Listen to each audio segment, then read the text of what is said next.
Ja, grüß euch beieinander und einen Sakrischgurten. Jetzt Kasperl! Leute, ich komme mir ein bisschen so vor, als wäre ich in der Truman Show.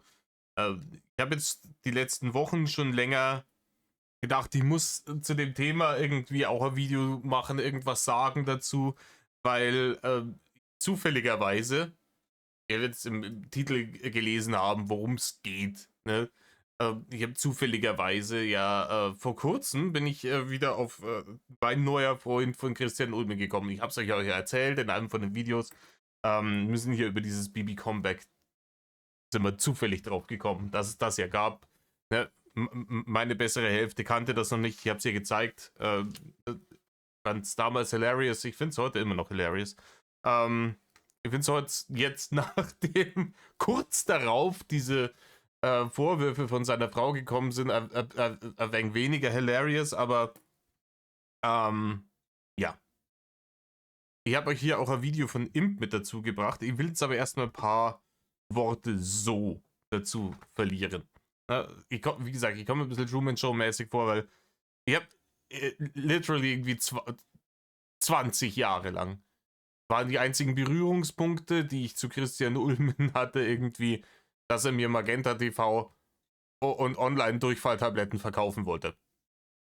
Und gerade so frühen 2000er, als ich noch jung war, damals, nach dem Krieg, ja, da war der Shit. Ne? Die Filme waren cool, die waren genauso für das Publikum, bisschen edgy Teenager-mäßig irgendwie ausgelegt, ne? Herr Lehmann etc.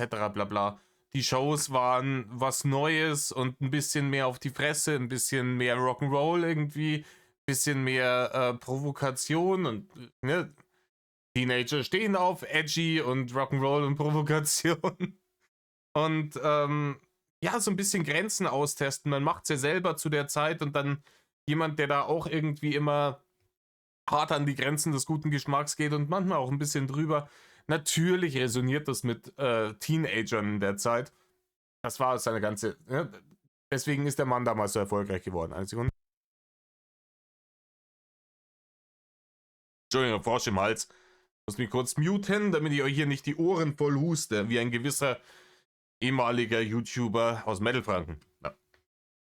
Ja, und dann kommt kurz nachdem ich hier in meinem Video nochmal rausblöke, wow, was das für eine geile Nummer ist, kommt hier ein Statement von seiner Frau raus.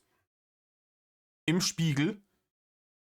Und ihr werdet die Vorwürfe größtenteils, ne, wahrscheinlich alle mitgekriegt haben. Also die Vorwürfe lauten, dass ein Christian Ulmen soll angeblich, ist noch nicht bewiesen, ne? Unschuldsvermutung gilt auch für einen Christian Ulmen. Er soll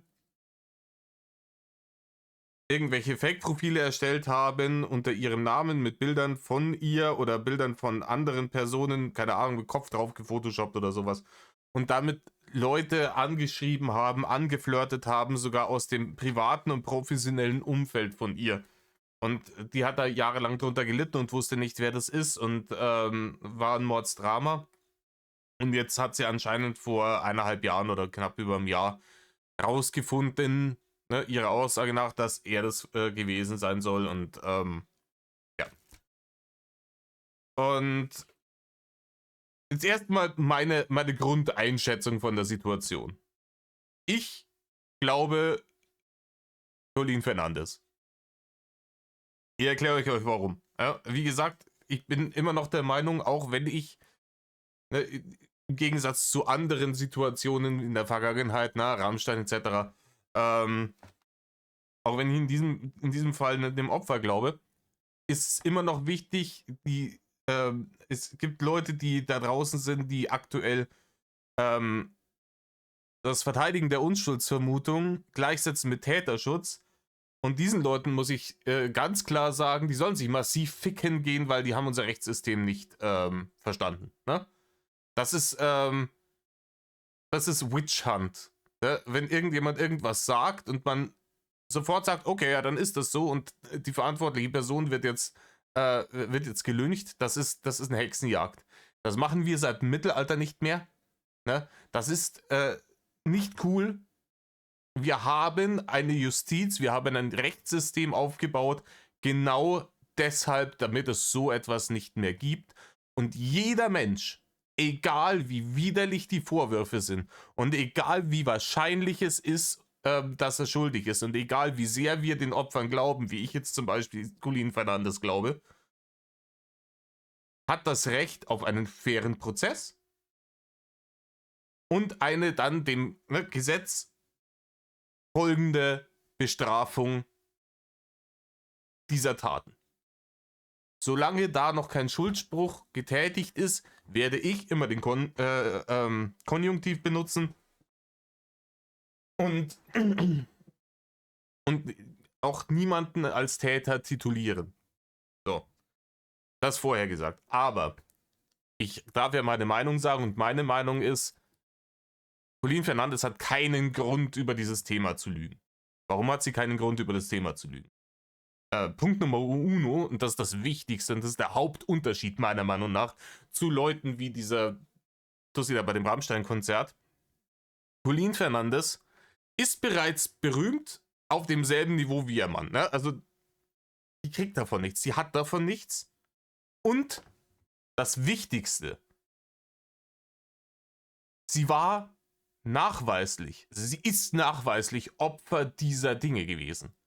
Das hat sie, bevor sie ihren Mann als beschuldigt hat, bevor sie ihre Aussage nach herausgefunden hat, dass er das war, oder gewesen sein soll, ne?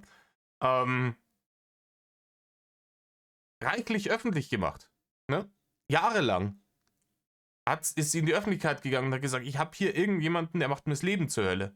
Der erstellt irgendwelche Profile von mir und schreibt irgendwelche Leute an, schickt denen irgendwelche Bilder, ne, die ich sein sollen. Ne? Oder die hat das nicht irgendwo plötzlich aus dem Hut gezaubert. Und das heißt, und das ist ja nachweisbar, dass das passiert ist. Das heißt, ob sie überhaupt Opfer einer Straftat geworden ist oder nicht, ist in dem Fall vollkommen außer Frage. Sie ist nachweisbar Opfer von Straftaten geworden, weil diese Dinge tatsächlich passiert sind. Das kann man einwandfrei nachweisen. Und das kann man halt oft bei anderen Vorwürfen nicht. Und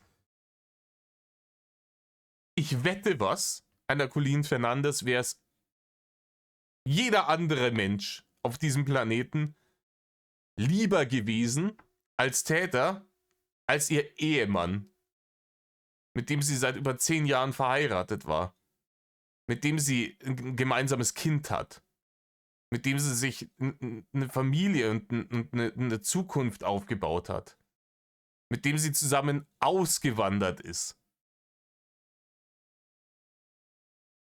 Ich möchte mir nicht vorstellen, was das für eine Shitshow ist. Wenn man sich solche Vorwürfe ausdenken würde, ich wette was, man findet irgendjemanden anderen, den man dafür ankacken kann. Ist es möglich, dass die Frau gerade irgendeine Psychose schiebt und sich das einbildet? Absolut. Ist es. Ist es wahrscheinlich? Meiner Meinung nach nicht. Ne? Aber da es möglich ist, sind wir wieder bei der Unschuldsvermutung, sind wir wieder beim Rechtsstaat, sind wir wieder beim Prozess. Ob der jetzt hier oder in Spanien stattfindet, ist mir da auch schon wieder wurscht. Ne? Gerecht muss er sein. Und ja, sie hat nichts davon. Was soll sie denn davon gewinnen? Ja, klar, sie hat jetzt kurz irgendwie mediale Aufmerksamkeit. Aber wir alle wissen, vor allem wir, die wir im Drachengame versiert sind, wissen, dieser Spruch, ja, es gibt keine schlechte Publicity, ist Bullshit. Es ist Bullshit. Natürlich kriegst du auch über schlechte Publicity Aufmerksamkeit, aber du kannst darauf nichts Langfristiges bauen. Du kannst darauf keinen langfristigen Erfolg aufbauen, du kannst aber keine langfristige Karriere aufbauen. Das haut nicht hin. Leute wollen in ihrem Entertainment gute Laune haben. Und wenn ihr dann jedes Mal die Colin Fernandes auf die Bühne ballern und jeder sich denkt, oh, das war ja die mit dem shit, dann ist die Grundstimmung erstmal schon mal gedrückt und die dann wieder auf ein Niveau zu bringen, dass es Entertainment ist, schwierig. Nehmen wir doch lieber jemanden ohne Skandal, der von vornherein irgendwie funny ist. Ne? Und stellen den auf die Bühne oder die und dann müssen wir gar nicht uns mit dem Trouble beschäftigen. Ich glaube, karrieretechnisch ist das zwar jetzt kurzfristig kriegt man Aufmerksamkeit, aber karrieretechnisch bringt dir das genau das Gegenteil. Ne? Niemand will sich mit dieser Negativität langfristig abgeben. Wir finden das jetzt gerade interessant, weil es aktuell ist und weil es krass ist. Ne? Und in einem Monat interessiert das kein Schwein mehr. Und darauf lässt sich kein Karriere-Reboot oder sowas aufbauen. Ne? Eher das Gegenteil. Das schadet ihre Karriere. Und wie gesagt, ihre Familie ist komplett im Arsch. Ihre Familie ist zerstört. Wie muss sie jetzt ihrem Kind erklären, was da passiert ist? Auch das sucht sich kein Mensch aus, der auch geistig alle beieinander hat. Ja? Wie gesagt, Möglichkeit, dass die an der Waffel hat, aber unwahrscheinlich. Das sind so Sachen, die sie sich sicher lieber gespart hätte. Und dementsprechend, ne, wenn das jemandem vorwerfen, wenn es nicht passiert, also, ne, weiß nicht. Was hatte ich mir noch aufgeschrieben? Ja, die Statements von Ullman und seinem Anwaltsteam sind verdächtig vorsichtig, meiner Meinung nach. Hätte Ullman jetzt nichts getan, dann hätte ein so versierter Anwalt gerade in diesem Fachgebiet wie ne, ein Herr Scherz, glaube ich, direkt ne, von der Kanzlei Scherz-Bergmann, die haben sich auf sowas spezialisiert. Gleich sofort ein massives Statement rausgebracht, ne, wo drin steht, na, alles erfunden, alles gelogen. Dieses vorsichtige Statement, das jetzt da rauskommt, ja, Deepfakes hat er keine erstellt. Ja, okay, das ist eine Colleen Fernandes ist jetzt auch nicht Digital Native, ne? Dass die vielleicht das Wort Deepfake falsch verwendet hat in irgendeinem Interview oder sowas und dann sich jetzt darauf aufhängt, na, das ist geschenkt, Digga. Ne? Das ist schon sehr verdächtig. Und ich sehe keinen Grund, warum man das nicht wirklich alles abstreiten würde, wenn man wirklich der Meinung ist, nee, unser Mandant hat das nicht gemacht. Ne? Ich glaube, hier wird versucht, sehr taktisch zu arbeiten und das macht es für mich, also aus meiner Sicht für Ulmen nicht sonderlich besser oder glaubwürdiger. Und das nächste ist, wer jetzt einen Christian Ulmen schon, so, keine Ahnung, seit einem Vierteljahrhundert verfolgt, so wie ich, weiß, Grenzüberschreitung ist sein Markenzeichen. Und wenn ich über ein Vierteljahrhundert lang mit Grenzüberschreitung mein Geld verdiene, in der Öffentlichkeit und alle lachen und alle sagen, hey, gut, hast du das gemacht. Und beim nächsten Mal lege ich nochmal einen drauf. Und dann heißt es, boah, krass, super, hey, das ist revolutionär, das ist Peak Entertainment, super, wir überschütten dich mit Geld und Lob. Ne? Da gibt es da Leute, die das kritisieren, aber die sind einfach hängen geblieben. Ne? Die sind altbackene Leute, die haben einfach noch nicht gecheckt, so dass sich die Zeiten geändert haben. Mach ruhig weiter, let's go, nächste Serie, ne? Who wants to FFF my girlfriend, ne? etc. etc. Let's go. Wenn du es ein Vierteljahrhundert lang machst und du kriegst nur positive Resonanz, dann macht das was in deinem Kopf. Ich glaube, das verschiebt ein bisschen die Perspektive auf richtig und falsch. Und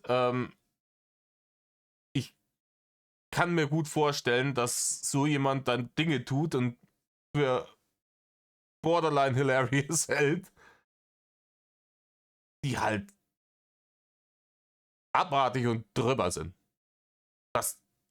Das passt narrativmäßig meiner Meinung nach sehr gut zusammen. Ne? Das sind die Gründe, warum ich persönlich der Meinung bin, dass Colleen Fernandes hier keine Scheiße erzählt. So.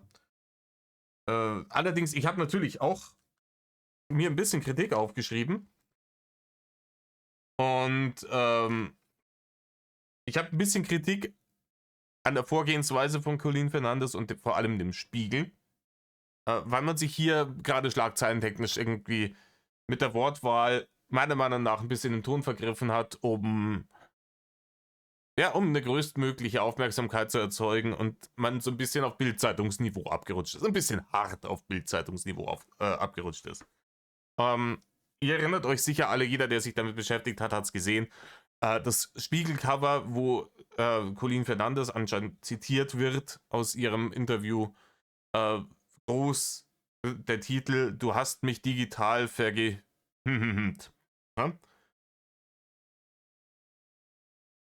Und ich finde dieses Wort da massiv fehl am Platze und schwierig. Das ist das verschiebt die Bedeutung dieses Wortes in eine Richtung, wie es andere Leute mit dem Wort Nazi tun seit einigen Jahren. Ne? Wenn jeder Nazi ist, ist keiner mehr Nazi. Und damit gehen die richtigen Nazis dann irgendwann unter ferner Liefen. Ne? Die können sich hinter diesen Nebelkerzen verstecken und sagen, ja, ja, wird ja heute jeder so bezeichnet. Und ich bin der Meinung, und da werden wir höchstwahrscheinlich Opfer auch von richtigen körperlichen sexuellen Übergriffen zustimmen, dass dieses Wort für genau diese körperlichen sexuellen Übergriffe reserviert bleiben sollte. Das ist im Bereich, in diesem Bereich schon das Nonplusultra im negativen Sinne. Ne? Das ist schon das Schlimmste in diesem Bereich, was du jemandem antun kannst. Und es macht einen massiven Unterschied, ob ich sowas im Internet mache oder wirklich körperlich übergriffig einer Person gegenüber wäre. Meine Meinung. Und find's, ich find's schwach und ich find's ekelhaft, nur um diese Story rauszubringen, die natürlich, wenn alles wirklich so stimmt, wichtig ist rauszubringen und auch wichtig ist, da Aufmerksamkeit drauf zu legen, versteht's mir nicht falsch. Das passiert zigtausende Male, dauernd und überall. Das jetzt rauszubringen, natürlich, weil es jetzt eine Prominente ist und auf einmal interessiert sie Leute. Aber man muss schon irgendwo dann vor gewissen Dingen zurückschrecken und sagen, hier, der und der Begriff, der ist zu spezifisch. Das können wir so nicht bringen. Ne? Wir müssen uns da was anderes überlegen, weil da ein massiver Unterschied besteht. Meiner Meinung nach vollkommen außer Frage. Und der Begriff ist meiner Meinung nach genau dafür reserviert, dass er genau das beschreibt und nicht irgendwelchen digitalen Huppi-Fluppi. Das ist auch schlimm, versteht's mich nicht falsch. Hey, ich möchte mir nicht vorstellen, durch welche Hölle die Frau gegangen ist, 10 Jahre lang. Aber, ja, bleiben wir dabei. Ne? Ich bin der Meinung, das spielt in einer anderen Liga und der Begriff sollte für sowas nicht verwendet werden. Da könnt ihr jetzt anderer Meinung sein. Hey, bleibt ihr respektvoll, schreibt ihr mir das unten rein, sagt, hey Kasper, ich bin der Meinung, das ist das Gleiche, weil. Ja, und dann kommen wir bitte nicht mit irgendwelchen Bullshit-Argumenten, sondern mit irgendwas, was jemand mit einem Q über 85 oder 58 geschrieben hat, und dann sind wir Gucci. Ne? Ich bin da definitiv bereit zu diskutieren, aber ich habe da eine sehr starke Meinung, was das angeht. Und wie gesagt, das bringt das Ganze so ein bisschen auf Bild-Zeitungsniveau und das nimmt dem aus meiner Sicht Stärke und Relevanz, und das sollte man dem nicht nehmen. Weder Stärke noch Relevanz sollte man dem nehmen. Und man hat genau das Gegenteil von dem erreicht, aus meiner Sicht, ne, was man damit erreichen wollte. Ich sehe, in der öffentlichen Meinung ist das nicht so. Da hat man genau das erreicht, was man erreichen wollte. Und ich stehe mit der Meinung wahrscheinlich relativ alleine da, aber die Verwendung dieses Wortes stört mich in dem Zusammenhang sehr. Man kann es jetzt dadurch auslegen, dass man sagt, ja, okay, jedes Mal, wenn die intim geworden sind in diesen 10 Jahren, ja, dann hätte sie gewusst, dass er da dahinter steckt, dann hätte sie dem widersprochen und dementsprechend, aber das ist dann schon irgendwie hart umeinander konstruiert. Weiß ich nicht. Ne? Und was mich am allerwütendsten macht an dieser, also jenseits der Idee, dass jemand seiner eigenen Ehefrau sowas antun könnte überhaupt, und dass das ja auch so oft passiert, ne? was mich am allerwütendsten macht, ist die Reaktion der Öffentlichkeit auf dieses Thema. Und zwar gerade von irgendwelchen Influencern und vor allem von Influencerinnen, die jetzt darauf irgendwie die Content-Welle schieben. Und ey, darüber als Influencer-mäßig Content zu machen, ist nicht das Verwerfliche, ne? Ich mache das gerade auch. Aber da jetzt einfach seinen irrationalen Männerhass rauszuknechten und das so hinzustellen, ich hab's euch ja immer gesagt, alle Männer Schweine, alle Männer, hier, das ist ein strukturelles Problem, etc., etc., etc., etc. Halte ich, das ist das, wir sind wieder in der Pansy-Bild-Diskussion, ne? Nur weil sehr viele Frauen Pansy-Bilder bekommen, heißt das nicht, dass alle Männer Pansy-Bilder verschicken, sondern es gibt eine sehr kleine Menge an Vollidioten und Perversos, die, Entschuldigung, die das exzessiv tun. Und es gibt eine riesengroße Majorität, die das entweder gar nicht tut oder halt auf Nachfrage, ne? Aber dann ist ja auch Gucci, ne? Wenn irgendjemand sagt, hey, schick mir mal, ne? Schick mir mal Intimbilder von dir, ja, Bock. Und wenn du da auch Bock drauf hast und das ist alles Gucci, dann sollst du sein, ne? Ich würde es jetzt nicht mal, aber ey, ne? Whatever rocks your boat. Aber die Leute, die das ungefragt machen, sind nachgewiesenerweise eine relative Minderheit. Die machen es halt exzessiv, weil es heutzutage sehr einfach ist, ne? Ich kann mir irgendeinen Social Media Account anlegen, wo ich nur Leute reinpacke, die ich belästigen will. Und dann mache ich ein Bild und dann schicke ich das an alle. Ja? Das ist eine Arbeit von 5 Minuten und ich habe das Bild an 2000 Leute geschickt, meinetwegen. Na, über Instagram gar kein Problem. Und da muss man halt differenzieren. Und wenn du dann gleich, wenn deine erste Reaktion auf solche Dinge ist, in Schuppen zu gehen, Fackel-Mistgabel rauszuholen und, ne, und ein reichlich langes Seil, um die Person zum nächstbesten Baum zu schleifen, dann hat das halt mit Rechtsstaat und mit dergleichen nichts mehr zu tun. Digga, dann können wir von heute auf, dann können wir auch in Zukunft einfach wieder Anarchie machen, ne? Dann, weil dann verlieren wir alles, was unsere Gesellschaft zivilisiert macht. So, dann schlagen wir uns einfach wieder für die Kokosnuss mit der Kokosnuss so lange auf den Kopf, bis entweder die Kokosnuss oder der Kopf platzt und hurra, die Gams. Ne? Wer das will, weiß ich nicht, ich will es nicht. Dementsprechend sollten die Leute vielleicht einfach mal die Schnauze halten und nicht gleich zur Lynchjustiz aufrufen und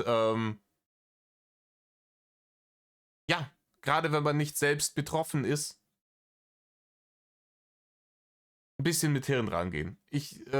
Ne, das stört mich am meisten. Und was mich natürlich auch stört, ist, wie irgendwelche Goons in der Politik, die vom Internet keine Ahnung haben, jetzt Klarnamenpflicht wieder fordern und dergleichen. Es ist ja immer das Gleiche. Das hat man bei Reini schon gefordert. Immer wenn irgendjemand im Internet irgendeine Scheiße baut, dann heißt ja, wir brauchen Klarnamenpflicht für den Opferschutz.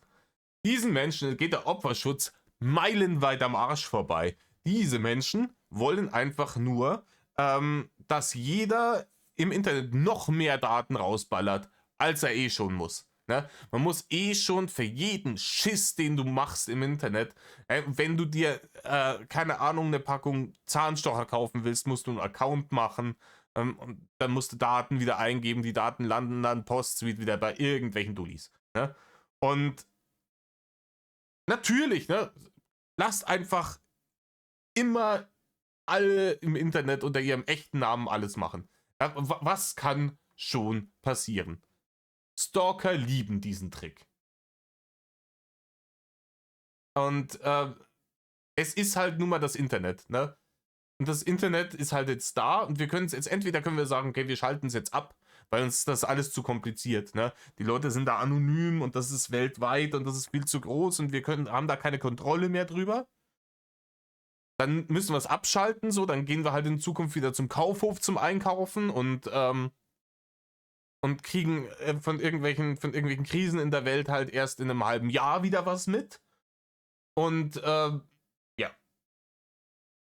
Dann gehen wir halt wieder zurück in die 90er Jahre. Einwandfrei, gar kein Problem. Da gibt es auch kein Netflix mehr und so weiter.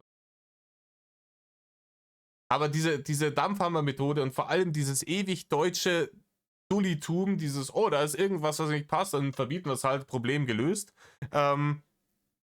Oder wir zwingen die Leute hierzu und dazu, Problem gelöst, dass das nicht funktioniert, ist in deutschen Köpfen und vor allem Köpfen der deutschen Politik einfach immer noch nicht angekommen.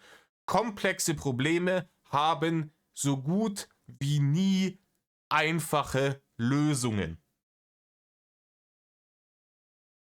Wenn dir jemand kommt mit einer einfachen Lösung für ein komplexes Problem, will er dich verarschen oder hat irgendwelche Hintergedanken oder hat keine Ahnung, wovon er spricht. Und jeder, der jetzt hier um die Ecke kommt mit, oh, Klarnamenpflicht im Internet, das ist das Problem, den sollte sämtliche Autorität irgendwie sofort weggenommen werden, wenn es um wichtige Dinge geht, ne? So viel zu meinem Thema. Schauen wir uns noch ein bisschen an, was Imp dazu zu sagen hat und dann mache ich euch danach nochmal ein lustiges Video, eins über Reini. Let's go, ich verlinke euch Imp. Ich habe seine ersten 3 Minuten, waren passenderweise Klarnamenpflicht für ein VPN, CyberGhost und so weiter, hat er da Werbung gemacht, wenn ihr Bock drauf habt. Ich verlinke euch seinen Kanal, schaut euch das nochmal an, könnt ihr ihm nochmal einen Klick geben, guckt das ganze Video, hat er mehr davon. Und wenn ihr da Bock drauf habt, schaut ihr bei ihm vorbei. Ne? In diesem Sinne, Imp ist ens bestens. Hockt euch her, Sammermehrer, reißt euch Räume auf und let's go. Ihr habt es wahrscheinlich alle mitgekriegt. Colleen Fernandes beschuldigt in einem Spiegelartikel ihren Ex-Mann Christian Ulm. Jahrelang wurden unter meinem Namen Fake-Profile erstellt. Die Person schickte falsche Nacktfotos und Sexvideos von mir, die privat anmuten und so wirken sollten, als habe ich mich selbst nackt fotografiert. Telefonierte mit den Männern mit KI-generierter Stimme von mir. Irgendwann ging es über in Telefonsex. Wenn das wirklich alles so stimmt, dass der sogar mit Stimmverzerrer undercover, wie Reini, aber schlimmer als Reini, da unterwegs war, ja, Digga, dann ist wild. Dann ist aber, wie gesagt, ich möchte mir nicht vorstellen, wie da dann die Stimmung ist, ne? Ich wiederhole jetzt nicht alle Anschuldigungen, wahrscheinlich seid ihr eher alle up to date. Ich habe ja auch in meinem sehr guten Podcast Deutschland mit dem wunderbaren Dean darüber geredet. Und wenn ihr den nicht regelmäßig hört, ich meine, was stimmt nicht mit euch? Seid ihr irgendwie dumm oder so? Dumm oder so? Aber zum Thema. Colleen gab am 19. März ein Interview im Spiegel mit Vorwürfen und der Aussage, ihr Ja, wie gesagt, ne? damaliger Mann Christian Ulmen habe es ihr gegenüber auch gestanden. Er lässt allerdings über seine Anwälte eine Gegendarstellung rausbringen, dass das meiste von den Vorwürfen doch nicht stimmt. Die Staatsanwaltschaft ermittelt. Das meiste der Vorwürfe stimmt nicht. Ne? Also, wie schwammig kann so ein Anwaltsstatement sein, wenn er sagt, das meiste der Vorwürfe stimmt nicht. Wenn man schon wirklich auf dem Niveau ist, dass man sagt, hier, man kann nicht mehr alles abstreiten, das wild. Ne? Dass dann höchstwahrscheinlich da was dranhängt und was dahinter ist.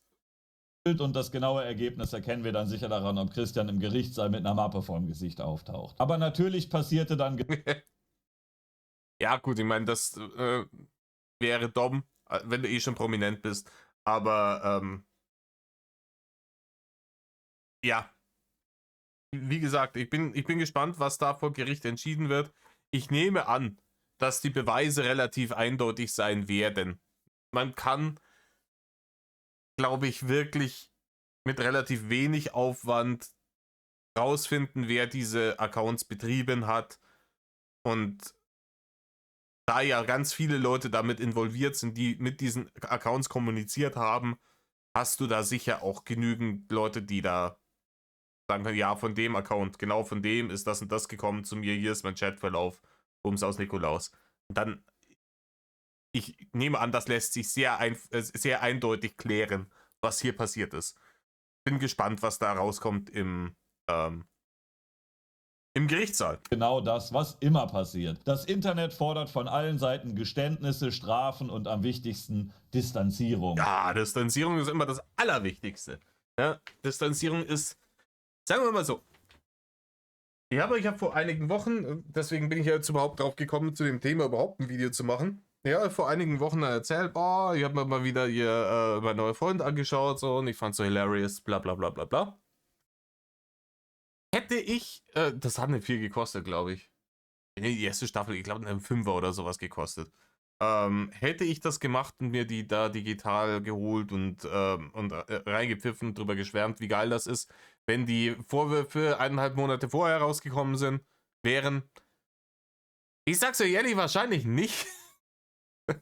Weil ich dann auch eben nicht mit dieser Unschuld da reingegangen wäre, mir das anzuschauen und ein bisschen in Nostalgie zu schwelgen und eben nicht meine Erinnerungen von damals im Kopf gehabt hätte, wo ich es zum ersten Mal gesehen habe mit meinen Kumpels und so im Teenageralter, wo wir uns kaputt gelacht haben und wo die Witze irgendwie wochenlang irgendwie Running Gags bei uns waren.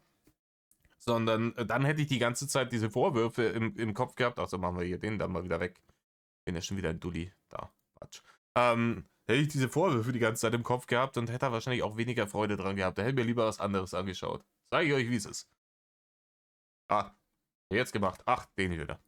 Ob der mutmaßliche Täter jetzt wirklich Täter ist oder nicht, zeigt dann die Verhandlung, aber trotzdem distanzieren sich erstmal Kollegen, Freunde und am wichtigsten Männer. Bereits einen Tag nach dem Das ist das Wichtigste. Das Allerwichtigste ist, dass wenn irgendjemand was getan hat, der dasselbe Geschlecht hat wie du, bist du aufgrund von Kontaktschuld auf jeden Fall mitschuldig.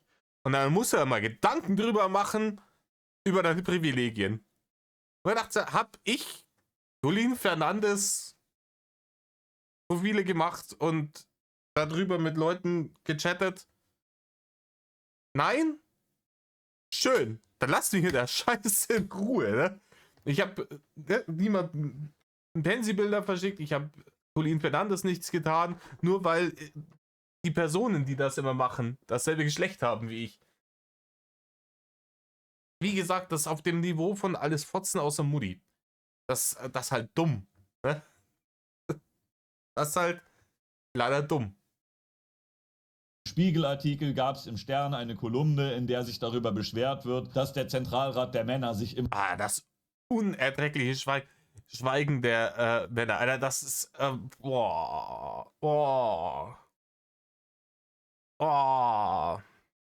Wie gesagt, es muss sich nicht jeder Mann auch dazu äußern. Ich habe das damals gehabt, bin ich auch mit jemandem aneinander geraten, jemanden, den ich kenne, auch schon länger kenne, als Joko und Klaas dieses Bit gemacht haben. Da hatten sie doch ihre 15 Minuten von 20 Uhr bis 20:15 Uhr. Diese nach ihrem Gutdünken angeblich, ne, füllen konnten und da halt ein Aufklärungsvideo draus reingeknechtet haben über diese Pansy-Bild-Verschickerei-Problematik. Und das war ein gutes Aufklärungsvideo. Und das, ich fand es auch wichtig, dass es gemacht wurde. Und ich fand es auch wichtig, dass es hier im 20 Uhr, zwischen 20 Uhr und 20:15 Uhr auch die möglichst große Reichweite bekommen hat. Aber auch damals war es schon so, dass da Leute dann auf Social Media das geteilt haben mit den Worten, jedermann sollte sich das anschauen. Da denkst du, nee, Digga. Ich würde mal sagen, keine Ahnung, wie viel Prozent der Männer verschicken Pansy-Bilder? Das ist jetzt, also ungefragt belästigend, Pansy-Bilder verschicken. Ich weiß es nicht. Schätzen wir mal auf 5%. Dann kann man sagen, 5% der Männer sollten sich das vielleicht anschauen. Ne? Die anderen 95 machen bereits alles richtig. Die müssen sich kein Tutorial mehr anschauen, wie man nicht Pansy-Bilder verschickt. Die wissen bereits, wie man nicht Pansy-Bilder verschickt, ne? noch nicht gemeldet hat. Ich meine, hallo, ihr habt... Und wie gesagt, die können auch nichts dafür, wenn andere Männer das tun. Ja? Ich verrate euch mal was, die meisten machen das anonym. Ja? Die werden das auch weiterhin machen und weiterhin anonym, auch wenn wir Klarnamenpflicht im Internet bekommen. Es gibt Mittel und Wege. VPNs etc. bla bla. Und ja. Bestimmt gestern. Es gibt keinen Mann, der abends zum Stammtisch kommt und dann, ne, seine Kumpels sitzen da, hier ist Christi, schön, dass du da bist, sagst die Hera, reißt der Häuber auf. Und was hast du halt gemacht? Ich war halt in der Arbeit. Ja, und dann bin ich heimgekommen und dann haben wir mal eine Tiefkühlpizza in den Ofen durch. Und während die im Ofen war, die 20 Minuten und langsam durchbachen ist, da haben wir gedacht, dann schicke ich einfach einmal ein paar wildfremde Frauen einfach ein Bild von meinem Dödel. Schaut's her, da ist das Bild, schau mal, an wen ich das alles geschickt habe. Keiner macht das. Das machen die privat und anonym. Ja? Natürlich muss man Wege finden, an die Leute ranzukommen, aber dann muss man dann vielleicht auch mal so richtige Polizeiarbeit machen und richtige Politik. Nicht einfach bloß Aktionismus und nicht einfach bloß Parolen rausblöken und nicht einfach bloß sagen, ja, aber da müssen wir jetzt Klarnamen und Verbote und dies und das und Ananas, ne? An alle gelesen, dass eine Frau, die ihr aus dem Fernsehen kennt, gesagt hat, was der Mann, den ihr auch aus dem Fernsehen kennt, gemacht hat. Wo bleibt euer Statement? Ich hingegen bin ein vorbildlicher Mann. Entschuldigung für alle Männer, die scheiße sind. Ich distanziere mich hiermit von Jeffrey Epstein, Donald Trump, vielleicht Christian Ulmen, wissen wir noch nicht, Adolf Hitler, Ted Bundy, Osama Bin Laden, George Bush, Stefan Bauer. Eine Ewigkeit. Ich distanziere mich auch von denen allen. Vielleicht auch von Christian Ulmen. Höchstwahrscheinlich. Also nach dem Prozess werde ich mich höchstwahrscheinlich von Christian Ulmen distanzieren. Ja. Später. Ich kann es ja komplett nachvollziehen, wenn ihr, solange die Vorwürfe im Raum stehen, nicht mehr so Spaß an seinen Sendungen habt. Aber vor der Verhandlung schon zu entscheiden, ob er schuldig ist, ich weiß ja nicht. Es gab nur 2 Tage nach dem Spiegelartikel Reels von geistig gesunden Promis wie dieser hier. Ich will nicht, dass Christian Ulm jetzt gecancelt. Ja, das habe ich schon gesehen. Solche Leute ertrage ich nicht. Solche Leute ertrage ich nicht und ich sage so, ja, warum? Solche Menschen haben eins von 2 Problemen. Entweder haben die eine unfassbare Aufmerksamkeitssucht und sind der Meinung, hier mit solchem Rage-Bait-Content kriege ich geil Aufmerksamkeit. Das kann massiv nach hinten losgehen. Ne? Das kann irgendwann eine Gamifizierung der Situation ergeben, wenn man es übertreibt. Und dann ruf schon mal in Zobes an, wo das enden kann. Und also entweder ist es wirklich einfach der verzweifelte Schrei nach Aufmerksamkeit, so polarisierend wie möglich zu sein. Oder die Leute haben irgendeine Psychose, vielleicht aufgrund von irgendeinem Trauma und haben dadurch irgendwie ein Weltbild verinnerlicht, in dem alle Männer Täter sind. Das ist tragisch und traurig, aber das entspricht halt nicht der Realität. Und wenn ich dann so berserk und apeshit gehe im Internet zu solchen Themen, keine Ahnung, sollte ich halt vielleicht, bevor ich ein Handy in die Hand nehme mit Internetzugang und dergleichen, sollte ich vielleicht auch einfach mal in eine Therapie gehen und meine eigenen Traumata aufarbeiten oder so. Ja, meine Idee von der ganzen. Man kann auch natürlich das da machen, ne? Ich will, dass er und alle anderen Täter an ihren großen Zehen auf den Marktplätzen dieser Nation aufgehangen und öffentlich kastriert werden. Ich möchte, dass allen Männern, die jetzt irgendwas von Unschuldsvermutungen in Kommentarspalten rotzen, das Wort Täterschützer auf die Stirn tätowiert wird. Wenn ich Reichskanzler wäre, dann würde ich die Todesstrafe für Volker Beck wieder einführen, indem man ihm die Eier zertrete auf dem öffentlichen Platz. Ja. Einwandfrei Imp. Imp ist ends bestens. Perfekt zusammengeschnitten. Ne? Es ist genau das Gleiche. Diese über den Kamm geschorenen Rufe nach Lynchjustiz. Es ist, ja, die Frau fordert das mehr oder weniger das Gleiche wie ein Attila Hildmann, halt nur für eine andere Gruppe von Leuten, die sie jetzt als Täter identifiziert. Bei ihr sind es Männer. Und alle Leute, die der Meinung sind, vor allem wenn es Männer sind, dass unser Rechtssystem ein wichtiger Anker ist, an dem unsere Demokratie hängt. Und dass die nämlich ganz schnell den sprichwörtlichen Bach runtergeht, wenn wir diesen Anker lichten.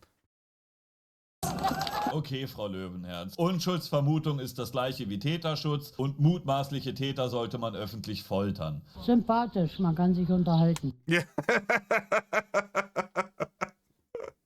Klingt für mich als juristischen Laien jetzt erstmal nach Lynchjustiz. Das haben wir zum Glück in Deutschland seit so ungefähr 80 Wo er die Finger nur hat, ne? Jahren nicht mehr, ist weltweit auch illegal, kommt aber natürlich in Failed States wie Afghanistan oder den USA. Ja, ich wollte gerade sagen, in den USA passiert das immer noch, aber ja. Ne? Das ist Afghanistan auch. Ne? Ich glaube, in Afghanistan kannst du halt easy, in den anderen von diesen zurückgebliebenen Hinterwäldlerländern, wo zum Beispiel Homosexualität illegal ist. Ne? Da kannst du halt, wenn dir irgendjemand nicht passt, dann behaupten, na, der ist ja, auf jeden Fall gay. Hier, schau mal, ich habe auf meinem Handy ein Video, ob das ChatGPT generiert ist oder nicht, interessiert dann die Leute schon auch nicht mehr. Und schwuppsdiwumms, dann wird er im Sand eingegraben und mit Steinen gegen den Kopf geworfen, bis Ende ist. Herzlichen Glückwunsch, willkommen in der ersten Welt, Not. Immer noch vor. Die Populisten der anderen Seite von NIOS zum Beispiel nutzen den Fall natürlich auch für die eigene Sache, um die dunklen Mächte zu enttarnen, die dahinter stecken. Seit Tagen diskutiert Deutschland über die Kampagne Fernandes-Ulmen. Wir decken. Und jetzt ist, Alter, das sind die anderen Dullis. Der Grad der geistigen Verwahrlosung in diesem Land ist wirklich gerade an den politisch extremen Rändern erschreckend. Das sind die nächsten Dullis, die kommen jetzt mit irgendeiner Schwurbel-Verschwörungsscheiße um die Ecke und sagen, ja hier, die Kampagne, das ist alles inszeniert, um in der Öffentlichkeit dies oder das.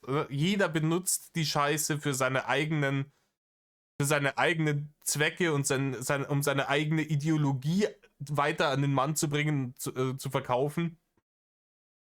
Und all diesen Leuten ist eigentlich vollkommen scheißegal, was so eine Colleen Fernandes die letzten 10 Jahre durchgemacht hat. Ob der Ulmen das wirklich war, was da am Ende dabei rauskommt, ist denen vollkommen wurscht. Hauptsache, dass man sagt, geil, das hat jetzt gerade mediale Aufmerksamkeit, da stürzen wir uns jetzt drauf, weil damit können wir unsere eigene politische Agenda weiter voranbringen. Das ist ekelhaftes Drecksauverhalten von beiden Seiten.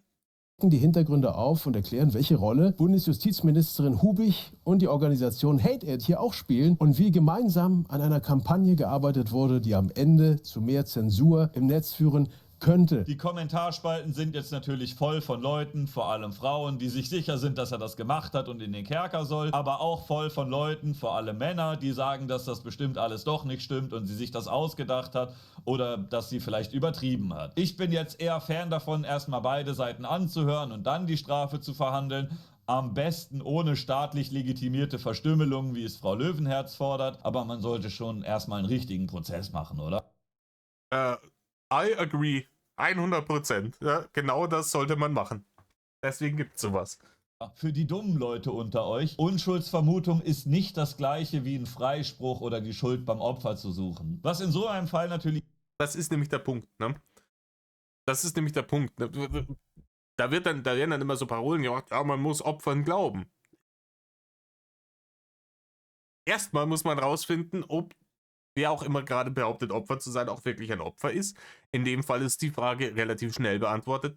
Ja, ist sie. Ne? Ist nachweisbar, dass das passiert ist. Ne? Dass ihr diese Dinge angetan wurden. Jetzt geht es nur noch darum, wer hat das gemacht? Und ich glaube nicht, dass eine Colleen Fernandes, wenn sie einfach keinerlei Beweise hätte, damit an die Öffentlichkeit gegangen wäre. Wie gesagt, ich habe ja erklärt, warum das eigentlich negativ für sie ist. Im allergrößten Maße negativ für sie ist. Bis auf ein klein bisschen Aufmerksamkeit gerade im Moment. nie fehlen darf, ist die Forderung nach schärferen Digitalgesetzen und auch natürlich wie so oft der Klarnamenpflicht, die jetzt auch schon länger diskutiert wird. Fritze Merz hat die zum Beispiel schon vor über einem Monat gefordert. Ja, gut, keine Ahnung, wenn Friedrich Merz irgendwas fordert, dann kannst du eigentlich größtenteils davon ausgehen, da können halt zu 90% die Winklersche Regel einführen, dass man sagt, hier das Gegenteil ist wahrscheinlich besser für die Bevölkerung. Ne? Ich möchte an dieser Stelle ausdrücklich betonen, dass es Fälle wie den von Colin Fernandes zuhauf gibt. Es gibt halt einfach eine Menge perverse Arschlöcher da draußen. Ihr kriegt das sonst einfach oft nicht mit, weil die Betroffenen oder Täter keine Prominenten sind. Ja, ich glaube auch. Ich glaube, das hört sich jetzt auch wieder an, wie der alte Mann, der vom Krieg erzählt. Ne? Aber ich glaube auch schon, dass Social Media keinen unbeträchtlichen Anteil daran hat, dass immer mehr Leute einen psychischen Dachschaden haben. Ja. Dass diese, ne, wo ich da vorhin erzählt habe, diese Bestätigung und diese Bestärkung dieses grenzüberschreitenden Verhaltens halt nochmal auf Turbo-Modus stattfindet, seitdem wir Social Media haben. Und was damals schon schlimm war mit den alten Medien, im Fernsehen und sowas und Applaus und Preise kriegen, einen Haufen Geld und so, war schon krass genug. Und ich glaube, Social Media macht das halt nochmal auf Crack. Ne? Alle diese Fälle sind schrecklich und müssen natürlich angegangen werden. Wir sollten als Gesellschaft alle ein Interesse daran haben, dass das einfach nicht mehr vorkommt. Ich glaube auch Leuten wie Merz einfach nicht, dass sie jetzt plötzlich den Opferschutz für sich entdeckt haben. Ah ja, keine Ahnung. Im März ich glaube, dass Friedrich Merz ein maximal unempathischer Mensch ist. Das ist meine Meinung. Meine Einschätzung von dem ist, dass der nicht in der Lage ist, wirklich Empathie zu empfinden für irgendjemanden. Weiß ich nicht. Ne? Sondern sie eher ein anderes Ziel verfolgen und dieser Fall denen jetzt einfach gelegen kommt. Ich meine, das hier hat er kurz danach erst im Bundestag gesagt. Wir haben immer wieder aufsehenerregende Fälle in der digitalen Welt oder im realen Leben mit. Ja, wenn ich schon höre, wie sie redet, ne, das hört sich an wie jemand bei mir aus der Gegend, der nicht in der Lage ist, einfach auf normales Hochdeutsch zu switchen, wenn er im Bundestag spricht, Himmelkreuz, Kruzifix nochmal nach, und dann dieses mit starkem bayerischen Akzent da, das ist so typisch CSU, und es ist schade, dass mich das so aggressiv macht, weil die meisten Leute, die so reden, einfach massiven Bullshit schwallen. Ne? Ich habe mein Leben lang gegen solche Leute diskutiert, wenn es um Themen geht, ne, Freiheitsrechte etc. etc. Das sind immer die Leute, die dann kommen, ja, aber wir haben das doch schon immer so gemacht. Warum müssen wir jetzt da dies oder das? Ne? Nur weil etwas schon immer so gemacht worden ist, ist es nicht automatisch gut. Auf der anderen Seite, nur weil irgendwas neu ist, ist es auch nicht automatisch gut. Aber wenn jemand kommt und sagt, hey, wir haben schon immer das so und so gemacht, wir haben jetzt rausgefunden, das anders zu machen wäre wahrscheinlich schlauer. Wir haben auch schon geforscht und hier sind die Beweise dafür. Unsere Forschung hat ergeben, so und so und so und so. Wollen wir das nicht anders machen? Und dann kommt, nein, das Schmarrn ist das. Und die die wählen dann solche Leute und die stellen sich dann mit ihrem gebrochenen Deutsch in den scheiß Bundestag und schwallen denselben Dreck, nur ne, mit diesem Akzent. Das ist ja kein Dialekt mehr, das ist ja Akzent in dem Fall. Und der Rest von Deutschland denkt sich, oh ja, in Bayern, das sind alles Hinterwäldler.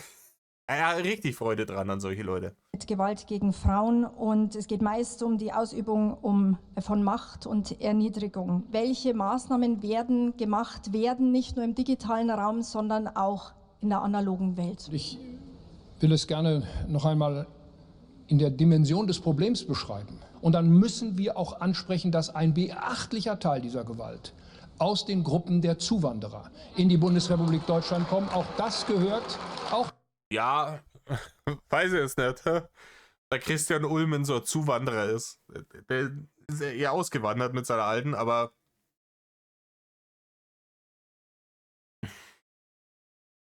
habe ich jetzt keinen IQ. Ne?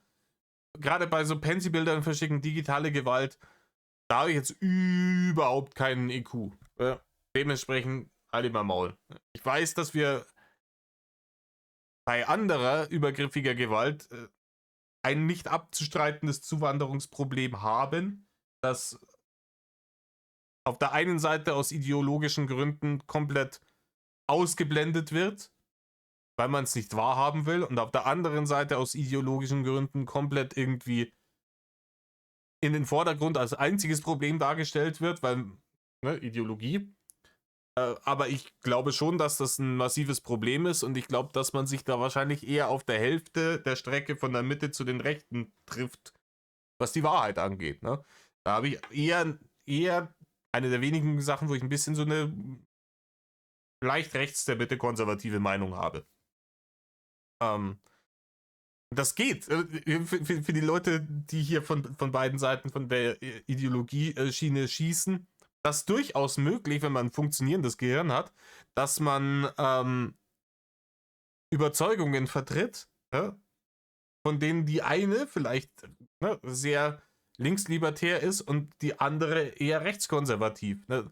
Solange ich mich in dem Spektrum bewege, außerhalb der extremen Ränder, ist das durchaus möglich. Ne?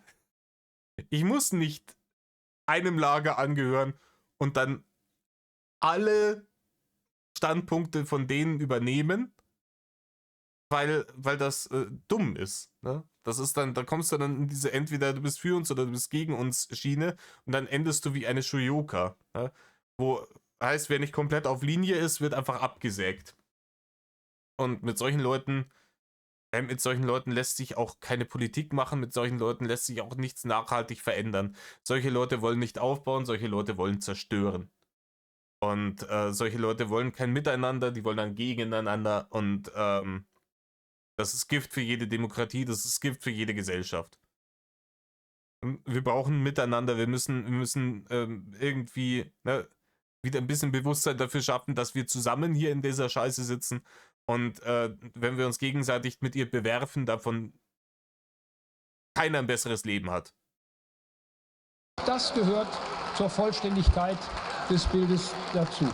Christian Ullmann ist ja sogar wirklich Migrant, nur halt von Deutschland nach Mallorca, ja. Nicht andersrum. Kann man ja mal vertauschen. Aber was wird denn jetzt überhaupt gefordert, um solche Fälle künftig zu verhindern? Erstmal, dass IP-Adressen für 3 Monate gespeichert werden. Aktuell werden die meistens ein paar Wochen gespeichert. Ich warte nur darauf, dass CDU-Boomer in dem Bezug irgendwas mit Blockchain sagen, einfach weil sie das Wort mal irgendwo gehört haben und man da ja irgendwas drauf speichert. Ja, keine Ahnung, mit Blockchains und so Krypto und Shit kenne ich mich überhaupt nicht aus. Ich kenne mich gar nicht aus. HateAid fordert außerdem Kontaktadressen für Opfer, wenn auf Plattformen Deepfakes über sie verbreitet werden.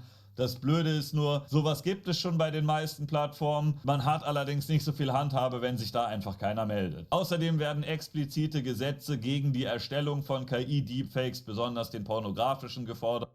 Ja, aber die gibt's doch auch schon, oder? Aber nun, auch das ist bereits jetzt verboten. Ja, geil. Ja. Klar, dass Deutschland da nichts Konkretes hat, wo im Gesetzestext KI oder Computer steht. Es dauert halt auch alles ein bisschen in Deutschland, und es ist nicht so, dass Juristen jetzt nicht wüssten, wie sie damit umgehen oder. Ja, das Internet ist ja alles noch Neuland für uns, ne? Vierteljahrhundert nachdem wir DSL eingeführt haben, ist das Internet immer noch Neuland. Wo sie das einkategorisieren können. Klingt an sich schon nach einer Idee. Hoffentlich wird es nicht so naiv wie wer KI-Sachen postet, der sollte das dann bitte markieren, und hoffentlich halten sich dann alle dran. Das EU-Parlament plant dazu auch ein Gesetz, dass solche KIs von Anbietern nicht in der EU betrieben werden dürfen, wenn die im Land of the Free, wie zum Beispiel bei Twitter, noch da sind. Ja, das hilft halt, die Leute haben halt nicht gecheckt, ne? Wofür die ersten beiden Ws in WWW stehen. Ich meine, niemand benutzt mehr WWW. Seit den 90er Jahren habe ich es eigentlich nur noch von irgendwelchen hängengebliebenen Leuten gehört, oder sehr alten Leuten. Aber es steht halt für World Wide Web. Ich kann mich jetzt hier in Deutschland wirklich auf den Kopf stellen damit, um zu verhindern, dass sowas passiert, müsste ich halt nordkoreanische Maßnahmen ergreifen. Einfach den Leuten das Internet wegnehmen. Das ist dieselbe Nummer wie mit diesen, ich habe hier wieder Todesdrohungen erhalten. Ja, es ist scheiße, wenn Leute solche Drohungen verschicken, aber es ist das fucking Internet. Es ist, wenn ich mich ins Internet stelle und eine kontroverse Meinung im Internet zum Besten gebe, muss ich damit rechnen. Es ist traurig, aber ich muss damit rechnen. Auch hier Es wird sich nicht verhindern lassen. Klar, wenn man jemanden dabei erwischt, soll der eine Strafe kriegen. Wir brauchen auch Gesetze, die das unter Strafe stellen. Die haben wir anscheinend auch schon. Aber es wird sich, ohne wirklich das Internet komplett zu terminieren, nicht verhindern lassen, dass das passiert. Und ich muss halt, wenn ich, genauso wie ich mich in der Öffentlichkeit auf eine gewisse Art und Weise zu verhalten habe, wenn ich gewisse Konsequenzen vermeiden will, muss ich das halt im Internet auch tun.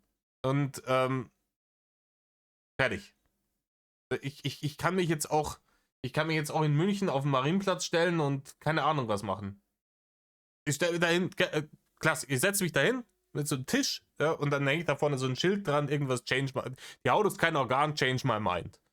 Und wenn dann irgendeiner herkommt und sagt, du bist ein Vollidiot, dann ist alles Hass und Mobbing jetzt.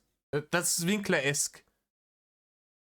Auch wenn ich eine legitime Meinung vertrete, wird es irgendeinen Dulli geben, der mich da deswegen beschimpft. Es ist so. Und wir müssen halt lernen, damit zu leben, und wir müssen halt, das berühmte Wort Medienkompetenz ist hier immer wieder angesagt. Wenn ich nicht will, dass ich die Aufmerksamkeit von ein paar Dullis auf mich ziehe, die durchs Internet pimmeln, und jedem, dessen Nase ihnen nicht passt oder dessen Meinung ihnen nicht passt, irgendwie die Offung androhen. Wenn ich deren Aufmerksamkeit nicht haben will, dann darf ich halt im Internet keine kontroverse Meinung vertreten. Dann muss ich halt meine kontroverse Meinung vielleicht halt am Stammtisch vertreten. Oder bei der Familienfeier oder sonst irgendwo. Ne? Wenn ich der Meinung bin, das muss die ganze Welt wissen, dann kriege ich auch von der ganzen Welt Feedback. Und da sind halt auf der ganzen Welt Dullis dabei. Punkt. Ja? Nun, VPNs sind super einfach zu benutzen, aber danke für den Versuch. Die Justizministerin Hubig hat auch schon Vorschläge zur Gesetzesänderung gemacht, die der Deutsche Anwaltverein allerdings nicht so geil findet. Da soll unter anderem nicht nur das Verschicken, sondern schon das Herstellen von Deepfakes strafbar sein, was jetzt erstmal gut klingt, aber laut Juristen auch bedeuten kann, dass eine Person eine andere verdächtigen kann, sowas erstellt zu haben, worauf die Polizei dann per Hausdurchsuchung erstmal alle Geräte mitnehmen muss, um das zu überprüfen. Ja, und da sind wir schon wieder bei der Lynchjustiz, ne? Das ist dann mehr oder weniger ist das vom Gesetz unterstütztes Swatting, oder? Das ist vom Gesetz unterstütztes Swatting. Da kann ich dann legal Leute swatten lassen. Ich glaube, er hat Deepfake-Pornos von mir gemacht. Und der Pimmel, den er mir gegeben hat, der ist mir zu klein. Ne? Spotting. Eher ungeil. Außerdem habe ich die Vermutung, folgende Person könnte Deepfake-Pornos von mir erstellt haben. Friedrich, aber das absolute Highlight. Ja, ist so. Mehrere CDUler, wie zum Beispiel unser grandioser Kanzler, wollen eine Klarnamenpflicht. Justizministerin Hubig von der SPD will das aktuell übrigens nicht. Aber wenn es doch so kommen sollte, wie Friedrich und andere es fordern, wie setzt man sowas überhaupt um? Sollte man einfach nur sagen, wenn du dir ein Konto erstellst, dann musst du aber auch ehrlich sein. Das ist dann ungefähr wie Schaltflächen, auf denen "Ich bin schon 18" oder "Ich habe die AGB gelesen" steht. Und wenn man das ein bisschen... Ja, dann ist es ein zahnloser Tiger, und wenn du es aber wirklich so durchsetzt, dass es was bringt, dann denkt mal 5 Minuten drüber nach, in welche Bereiche eures Lebens dann das noch eingreift. Ja. Wer dann wirklich alles eure Daten bekommt, euren Klarnamen, bei jedem Account dann auch euer Geburtsdatum, Klarnamen, Geburtsdatum, Adresse. Wisst ihr, was man mit den Daten alles machen kann? Vor allem Geburtsdatum. Ne? Du hast Klarnamen, Geburtsdatum, E-Mail-Adresse, Telefonnummer, Adresse. Holla die Waldfee. Ja? Ich gebe das eh schon zu oft ein, ne? Immer wenn man da aber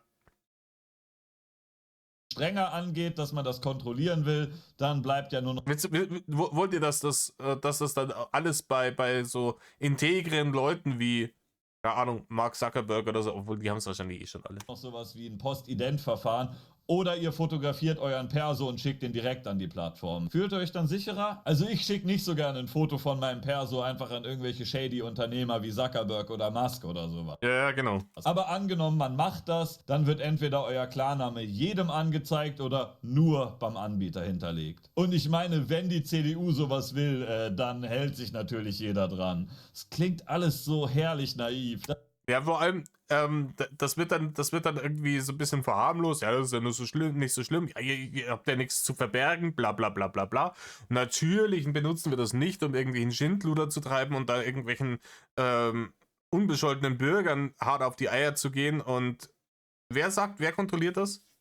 Wer sagt mir, dass die sich dann da auch wirklich dran halten, was sie mir da für eine Scheiße verzapfen? Das Internet heißt Internet, weil es international ist. Das ist nicht das Deuternet, das ist das Internet. Inter. Gehen wir einfach mal so naiv ran, wie Boomer, die jetzt schon mit Foto und Klarnamen komplett unhinged im Internet unterwegs sind. Komischerweise kommen solche Vorschläge dann immer von Leuten, die so am Computer sitzen. Habt ihr so eine Forderung nach Klarnamenpflicht oder so? Ja, das sah ja ein bisschen... Von Leuten, die... Das sah ein bisschen aus wie Professor Farnsworth aus Futurama. So am Computer sitzen. Habt ihr so eine Forderung nach Klarnamenpflicht oder sowas schon mal von irgendeinem Informatiker gehört? Oder generell von jemandem, für den das Internet kein Neuland ist? Was könnten denn Pro-Argumente sein? Wir können endlich Hass im Internet verfolgen und der Täter soll sich nicht sicher fühlen. Durch eine Maßnahme, die alle trifft. Dadurch fühlen sich die Opfer dann selbstverständlich viel sicherer. Ja. Und vor allem die Leute, die weder Täter noch Opfer sind, fühlen sich dann auch unsicherer. Weil das ist so, als wäre es in Zukunft Pflicht, dass ihr immer an der äußersten Schicht eurer Klamotte, ne, im Sommer ein T-Shirt, im Herbst ein Pulli, im Winter eine Jacke, immer am äußersten Ding so ein Klett habt, wo ihr so eine durchsichtige Klarsichthülle drauf kletten könnt, in der euer Personalausweis drin ist. Und ihr müsst den drauf machen und damit durch die Straßen gehen. Habt ihr Bock drauf? Ich nicht. Weil die Täter sind ja jetzt unsicherer. Was sagen denn die Gegenstimmen? Man kann argumentieren, dass Anonymität ein gewisses Schutzschild der Meinungsfreiheit sein kann, denn es betrifft ja vor allem vulnerable Gruppen mit unliebsamen Meinungen. Habt ihr zum Beispiel mal einen Hot-Take zu irgendwas, es ist euch wichtig, diese Meinung zu sagen, aber ihr wollt danach dann keine Hausbesuche von irgendwelchen Schlägern oder Pizzabestellungen bekommen? Vielleicht nicht alles mit Name und Adresse schreiben. Außerdem ist es ein bisschen paradox, dass Deutschland doch sonst so als das Datenschutzland gilt, mit DSGVO und Co. Wir verpixeln Häuser bei Google Street View. Aber jeder Internetnutzer soll einfach private Infos verknüpft mit seinem Klarnamen wild durchs Internet schießen. Coole Idee. Ich kenne aus meinem... Ja, ist vollkommen Banane ist das.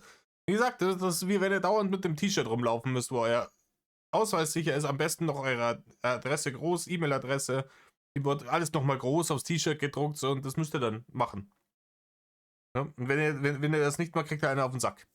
Im Umfeld mehrere Leute, die Morddrohungen erhalten haben, deren Adresse irgendwo öffentlich gepostet wurde, etc. Und wenn diese Leute dann zur Polizei gehen, kommt meistens die Antwort, dass die Leute, die sowas schreiben, ja eh nur blöffen und man kann ja nochmal anrufen, wenn wirklich jemand bewaffnet vor ihrer Tür steht. Generell habe ich auch schon von super vielen Kollegen gehört, dass die Polizei generell nicht so viel Ahnung hat, was im Internet passiert. Wenn man da dann hingeht und sagt, Folgendes ist mir bei Twitch passiert, dann sagen die, was ist Twitch? Und dann sagst du, ist so ein bisschen wie YouTube. Ja, und was ist da jetzt falsch? Ja, jemand postet da meine Adresse. Ja, aber ist jetzt einer da gewesen? Ich meine, der schreibt das ja nur. Wahrscheinlich passiert nichts. Ich meine, die Polizei ist ja auch voll ausgelastet mit Minecraft-Spielen. Was wir heute machen, wir wollen heute auf jeden Fall ein bisschen zocken. Wir wollen heute mal richtig zocken. Ne? Wir sagen ja oft immer, wir zocken und zocken dann doch nicht. Aber heute machen wir es. Heute machen wir richtig Gaming-Session. 24-Stunden-Stream wäre auch mal was. Haben wir arbeitszeitrechtlich. Genau, es ist halt das Problem, dass es hier Arbeitszeit ist. Und es wahrscheinlich Probleme geben wird. Ja. Sehe ich das richtig? Bezahlen wir Polizisten dafür, dass sie Social Media Content machen, indem sie zocken? Das muss fake sein, oder? Nicht mal in Hannover sind die Leute so dämlich.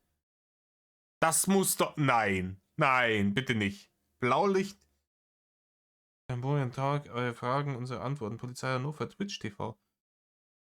Willst du mich verarschen? Leute, geht raus und macht euren Edzardler Job. Was ist denn das? Oder mit dem Verhaften von ganz bösen Burschen, wie zum Beispiel Leuten, die Merz als Pinocchio bezeichnen oder ein Schild dabei haben, dass er Eier lecken soll. Da ist dann wenig Zeit für Morddrohungen oder Doxing, gerade wenn man gegen Unbekannt ermittelt. Prioritäten. Es gibt sogar jetzt aktuell Ja, vor allem, das ist ja die Nummer, ne? Man kann ja bei solchen Sachen trotzdem irgendwie mit ein bisschen Arbeit rausfinden, ne? Wer es ist. Man hat ja auch zum Beispiel der Typ, ich glaube, der Robert Habeck irgendwie als Wachkopf bezeichnet hat, der hat auch seine Hausdurchsuchung gekriegt. Da haben sie auch rausgefunden, wer er ist und wo er wohnt. Ich weiß nicht, ob der seine Klarnamen und sowas alles angegeben hat. Oder hier Pimmelgate und sowas. Die haben ja da, also wenn du die richtigen Leute beleidigst im Internet, dann hast du ja schon relativ schnell irgendwie die Bullen vor der Tür stehen. Ich glaube, dass das halt einfach mit einem gewissen Aufwand verknüpft ist und diesen Aufwand will man sich halt für Otto Normal-Dulli nicht machen. Das ist jetzt derselbe Grund, warum das Colin Fernandes-Thema jetzt so hochgekocht wird und warum das jetzt so präsent ist in den ganzen Medien. Obwohl das ein bekanntes Problem ist, das Tausende von Frauen in Deutschland haben, schon seit Jahren. Und wo die Politik und die Öffentlichkeit und die Medien und alle vorher halt relativ wenig Fick drum gegeben haben. Und gesagt, kann man alles nicht machen. Ja? Komisch, wenn dann die richtigen Leute Opfer von sowas werden, dann ist das auf einmal alles möglich. einen Fall, dass die Streamerin Honeypoo einen Stalker hat, der sogar Videos macht, in denen er sich so gut wie jedem mit seinem Klarnamen vorstellt. Der ist auch wilder. Ich hab den bei Ofi gesehen und der Typ ist ja wirklich, alter Vater, ist der wild. Das ist ein richtiger, bei unterdurchschnittlicher IQ so, sonst, ne? So, eher in die reiner Richtung. Der hat sich auch ein paar schlaue Wörter irgendwann mal angeeignet, um die rauszuballern, um schlau zu klingen. Genau wie Rainer. Ansonsten dumm wie die Nacht finster und halt sauber einander Klatsche. Und wenn er dann ausrastet, ist auch wie bei Reini, da hörst du es. Da ist hier aller, ist jedes zweite Wort ist dann aller. Dann ist Turn Up. Den Typen finde ich gruselig. Den finde ich gruselig und ich halte den, meine bescheidene Meinung, für gefährlich. Obwohl er nicht mal dazu verpflichtet ist und komischerweise... Allerdings bin ich auch der Meinung, wenn ich mich als keine Ahnung, ne, dass man sich als junge Frau nicht Honeypoo im Internet nennen sollte, um da, das ist ein Magnet für solche Creeps, oder?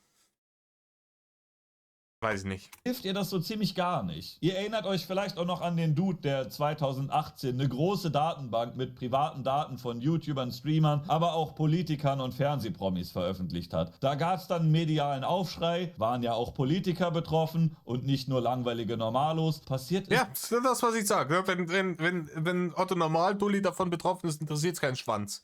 Dann anscheinend irgendwie trotzdem nicht so viel. Die Polizei nimmt Stalking und Doxing immer noch nicht so ernst, wie sie vielleicht sollte. Generell hat sich unsere Welt auch einfach verändert. Damals hatten Leute, die bekannt sind, in der Regel auch die Möglichkeit, sich Security zuzulegen. Und den Stalkern war es nicht so leicht wie heute, sich einfach alle Daten zu beschaffen. Wenn man seinen Content alleine von zu Hause produziert, ist so ein Pseudonym vielleicht manchmal gar nicht so schlecht. Außerdem gab es gerade erst 2022 ein BGH-Urteil, was Pseudonyme im Internet explizit erlaubt. Und das größte Gegenargument, es funktioniert einfach nicht. Spielen wir es mal durch. Der Bundestag beschließt Gesetze für Deutschland, das Internet ist aber kein rein deutsches Netzwerk. VPN-Anbieter, wie zum Beispiel CyberGhost mit dem Code IMP, sind inzwischen super billig und einfach zu bedienen. Deutschland verbietet mir, einen Account mit Pseudonym zu erstellen. Ein Klick, Holländer, los geht's. Und wenn es auf die ganze EU-Ebene geht, dann bin ich halt ein Japaner.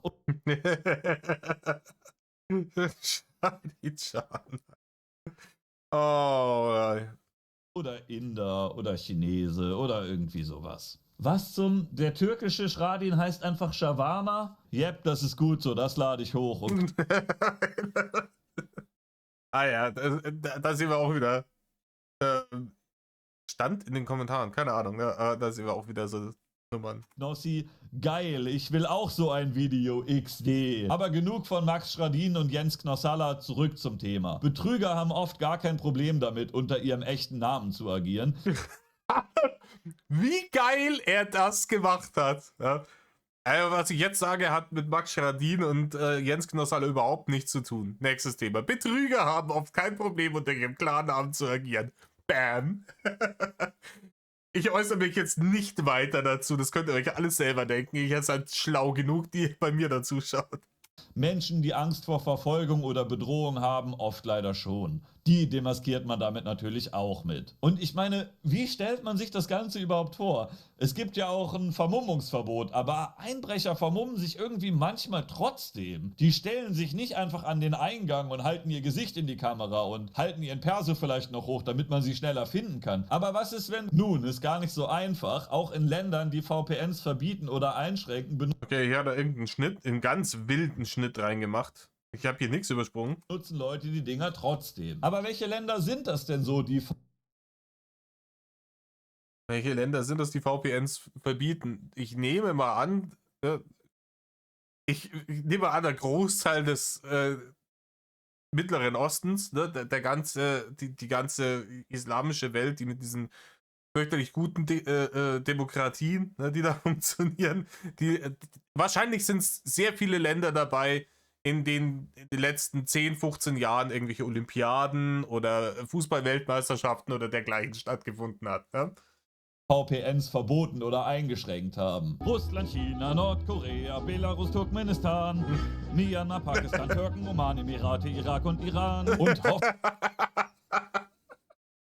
will das nochmal sehen. Warte. Die VPNs verboten oder eingeschränkt haben. Russland, China, Nordkorea, Belarus, Turkmenistan, Myanmar, Pakistan, Türken, Oman, Emirate, Irak und Iran und hoffentlich... Das ist so gut. Ich weiß nicht, wer die Folge Animaniacs nicht kennt, gebt euch die. Ist super. bald auch Deutschland. Kleiner Funfact zum Ulmen-Fernandes-Fall. Beide wohnen aktuell in Spanien. An deren Fall hätte zumindest in den letzten Jahren eine Klarnamenpflicht in Deutschland absolut 0, gar nichts geändert. Wie viele Leute würden im Internet schwere Straftaten begehen, aber sich dann nicht trauen, einen falschen Namen anzugeben? Dass das Ganze durchkommt... Ja, genau, das ist die Hürde. Ne? Ich mache hier 20 Accounts, wo ich meine eigene Frau irgendwie im Internet Pfeil biete, aber dann schrecke ich davor zurück, da irgendwie einen falschen Namen an. Das vollkommener Schwachsinn ist das, ne?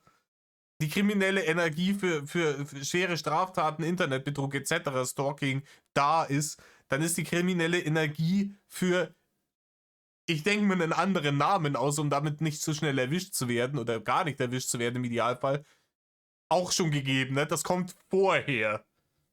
Ist zum Glück aktuell sehr unwahrscheinlich.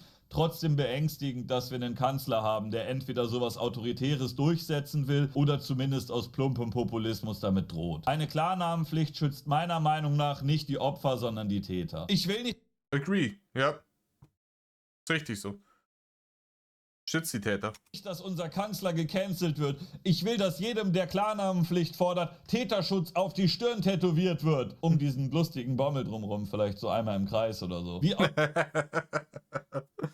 Aber ich darf nicht lachen, bei mir bildet der sich auch. Ne? Oscar Wilde schon sagte, der Mensch ist am wenigsten er selbst, wenn er für sich selbst spricht. Gib ihm eine Maske und er wird dir die Wahrheit sagen. Masken jetzt auch noch. Und generell stellt sich ja die Frage, wenn man eine Klarnamenpflicht im Internet fordert, besonders auf Social Media, was fällt denn dann alles? Ja, ich meine, warum zum Beispiel? Der Oscar Wilde-Spruch ist ja da, warum zum Beispiel werden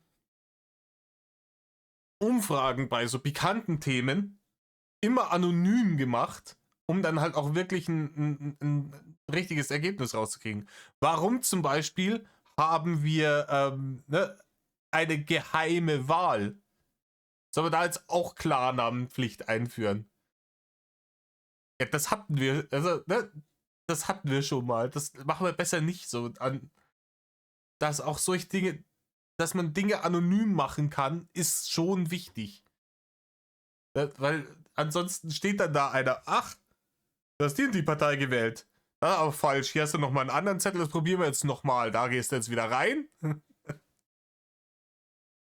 Ach ja. Brave New World, Leute. Brave New World. Ist unter Social Media oder was wird bei Internet mit reingezählt? Bei Plattformen wie Facebook und Instagram sind sich alle einig, dass das Social Media ist und manche wollen, dass man da mit echtem Namen auftritt. Aber was ist mit YouTube, Twitch, vielleicht sogar Telegram oder Online-Games? Klarnamenpflicht im Internet könnte ja sogar heißen, dass ihr euren echten Namen bei Steam angeben müsst und ihr euch dann beim CS-Spielen mit Vor- und Nachnamen im Voice-Chat beleidigen. Ja, da habe ich richtig Bock. Da habe ich aber richtig Bock drauf. Not. Lassen müsst. Angenommen, ihr seid ein Opfer von sowas. Was würde euch... Aber ich glaube, keine Ahnung, dann...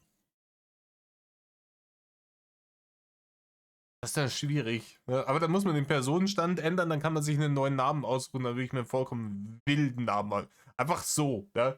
Sage ja, ich bin jetzt non-binär und ich brauche jetzt einen anderen Namen. Und dann gebe ich mir irgend so einen vollkommen hanebüchenden Namen.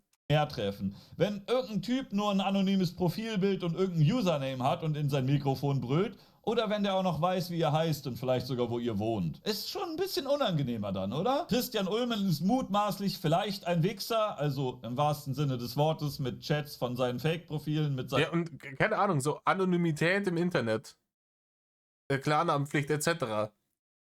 Stellt euch mal vor, was so Leute wie diese NWO-Dudes damit anstellen.